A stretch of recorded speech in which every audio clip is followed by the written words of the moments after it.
Hello everyone, I'm Akash from Super Car Wash and Accessories MG Road Vijayawada. ఈరోజు topic car chargers. అసలు car chargers లో ఏ watts use చేయాలి, ఎన్ని watts use చేయాలి అనే doubt అందరికీ ఉంటుంది. సో ఇది ఎప్పుడైనా మీ ఫోన్ మీద డిపెండ్ అయి ఉంటుంది. ఈ కార్ చార్జర్స్ లో కూడా మార్కెట్ లోపల లేకపోతే నా దగ్గర అయినా డిఫరెంట్ వాట్ వి చార్జెస్ ఉంటాయి. స్టార్టింగ్ వచ్చేసరికి 2 amperes, 3 amperes, దాని తర్వాత 20 watts, 30 watts, 40 watts, 100 watts, 120 watts, 160 watts దాకా కూడా చార్జెస్ ఉంటాయి. కానీ మీరు ఏది సెలెక్ట్ చేయాలనేది మీ మీద డిపెండ్ అయి ఉంటుంది.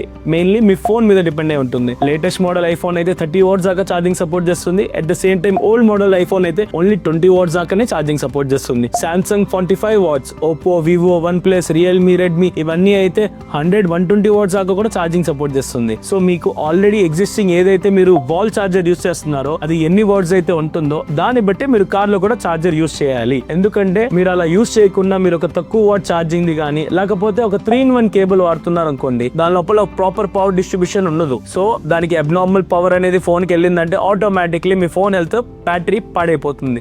సో కంపల్సరీగా whenever you are buying a new car charger, make sure that the watts required for your phone is matching with the car charger. Thank you.